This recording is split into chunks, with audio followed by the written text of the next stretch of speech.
امید ہے امریکہ کے ساتھ امن معاہدہ جلد طے پا جائے گا اور ایرانی قوم کے وقار اور عزت نفس کے مطابق ہوگا۔ وزیراعظم شہباز شریف سے ایرانی صدر مسعود پزشکیان کا ٹیلی فونک رابطہ، دونوں رہنماؤں کی 30 منٹ سے زائد گفتگو ہوئی۔ وزیراعظم اور ایرانی صدر نے ایک دوسرے کو عید الاضحیٰ کی مبارکباد دی۔ صدر مسعود پزشکیان نے خطے میں امن کے لیے پاکستان کی کوششوں پر اظہار تشکر کیا، کہا کہ وہ وزیراعظم اور فیلڈ مارشل کے تہ دل سے مشکور ہیں۔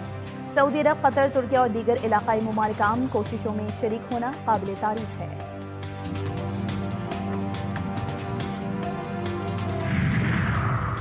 ایران ڈیل کرنا چاہتا ہے، ابھی تک ڈیل نہیں ہوئی لیکن ہو جائے گی۔ دھمکی دی کہ ہم چاہیں تو واپس جا کر کام تمام کر سکتے ہیں اور شاید ہم ایسا نہ کریں۔ امریکی صدر ڈونلڈ ٹرمپ نے اپنی کابینہ اجلاس میں کہا کہ ایران کے ساتھ مذاکرات جاری ہیں اور ان کے خیال میں بالآخر معاہدہ ہو جائے گا، تاہم ہم ابھی مطمئن نہیں ہیں۔ دعویٰ کیا کہ ایران شدید معاشی بحران کا شکار ہے، وہاں مہنگائی 250% تک پہنچ چکی ہے۔ ایران کے پاس اب زیادہ آپشنز نہیں بچے اور وہ بارہا واضح کر چکے ہیں کہ تہران کو جوہری ہتھیار حاصل کرنے کی اجازت نہیں دی جائے گی۔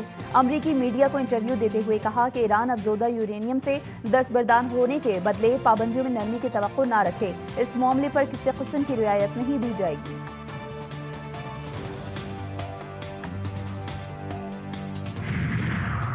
ایران امریکہ معاہدے کے اہم نکات منظر عام پر۔ امن معاہدے سے متعلق مفاہمتی یادداشت کا پہلا حصہ منظر عام پر آ گیا۔ ایرانی سرکاری ٹی وی نے دعویٰ کیا ہے کہ امریکہ کے ساتھ مفاہمتی یادداشت کے ایک ابتدائی اور غیر رسمی مسودے تک رسائی حاصل ہوئی ہے۔ مجوزہ فریم ورک کے تحت ایران آبنہ ہرمز میں تجارتی جہاز رانی کو 1 ماہ کے اندر جنگ سے پہلے کی سطح پر بحال کرے گا۔ امریکہ ایران کے اطراف تعینات اپنی فوجی موجودگی کم یا ختم کرے گا اور بحری ناکہ بندی اٹھا لے گا۔ امریکی جنگی بحری جہازوں کو آبنہ ہرمز میں آزادانہ آمد و رفت کی اجازت اس معاہدے کا حصہ نہیں ہوگی۔ آبنہ ہرمز میں بحری ٹریفک کا انتظام ایران عمان کے تعاون سے کرے گا۔ ایران کسی بھی معاہدے پر عمل درآمد سے قبل عملی اور ٹھوس تصدیق چاہتا ہے۔ اگر 60 روز کے اندر فریقین کے درمیان حتمی معاہدہ طے پا گیا تو اسے اقوام متحدہ کی سلامتی کونسل کی ایک پابند قرارداد کی صورت میں منظور کیا جائے گا۔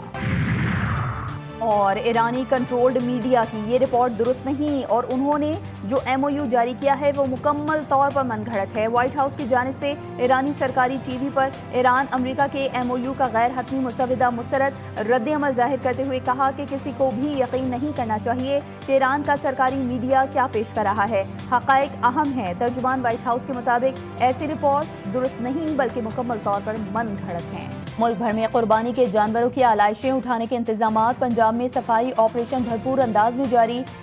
تنگ گلیوں میں ڈرون کے ذریعے باقیات اور آلائشوں کی نشاندہی کی گئی۔ شہریوں کی سہولت کے لیے لاہور کے مختلف علاقوں میں 150 سے زائد عارضی کیمپ قائم۔ اسلام آباد میں سی ڈی اے کی جانب سے شہر کو صاف ستھرا رکھنے کے لیے مختلف ٹیمیں تشکیل دی گئیں۔ کوئٹہ میں آلائشیں وصول کرنے کے لیے کلیکشن پوائنٹس بنائے گئے۔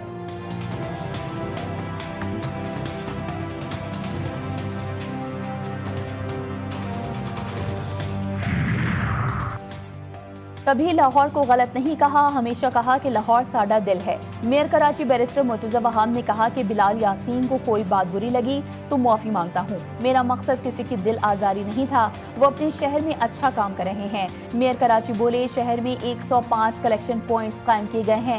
میئر کراچی بیرسٹر مرتضی وہاب کا مزید کہنا ہے کہ 5 روزہ آپریشن کے دوران تمام بلدیاتی ادارے اپنی ذمہ داریاں بھرپور انداز میں نبھاتے ہیں۔ سندھ سالڈ ویسٹ کا عملہ گلی محلوں سے آلائشوں کو اٹھا رہا ہے۔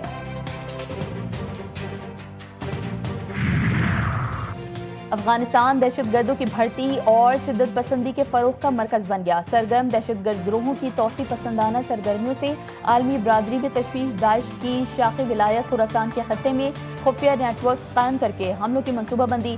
سربراہ روسی خفیہ ایجنسی کا انکشاف۔ الیگزینڈر بورٹنیکوف کے مطابق دہشت گردی کے خلاف تعاون بڑھانا بہت ضروری ہے۔ افغانستان میں 20 سے زائد گروہوں کے ہزاروں جنگجو خطے کے لیے سنگین خطرہ ہیں۔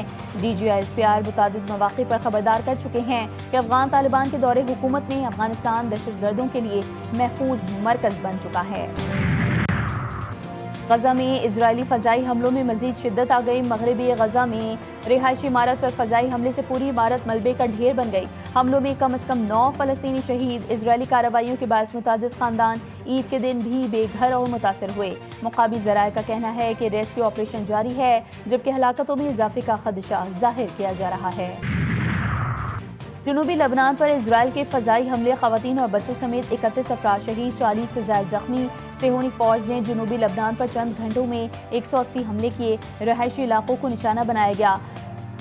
برج شمالی میں بھی تباہی، 3 بچوں اور 3 خواتین سمیت 14 افراد لقمہ اجل بنے۔ کوسریت، الرز اور حبوش کے علاقوں میں بھی بچے اسرائیلی جارحیت کا نشانہ بن گئے۔ مارکا اور صلاح کے علاقوں میں ہلاکتیں، زخمیوں میں متعدد کی حالت تشویشناک۔ ملک کے مختلف شہروں میں عید الاضحیٰ پر شدید گرمی کا راج۔ کراچی، حیدرآباد میں درجہ حرارت 34 سے 36 ڈگری سینٹی گریڈ ریکارڈ۔ اسلام آباد، راولپنڈی، پشاور میں بھی شدید گرمی، پارہ 35 سے 42 تک ریکارڈ کیا گیا۔ این ڈی ایم اے کی 31 مئی تک ملک بھر میں شدید گرمی کی پیش گوئی۔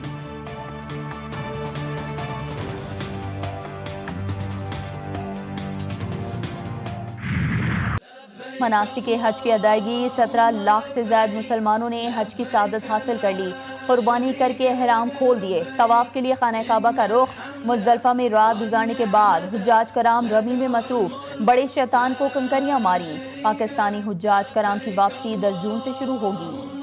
وسیم اکرم کی باؤلنگ اسٹائل میں شیطان کو کنکریاں مارنے کی ویڈیو وائرل۔ پاکستان کے legend fast bowler Wasim Akram ان دنوں حج کی سعادت حاصل کرنے کے لیے سعودی عرب میں موجود ہیں۔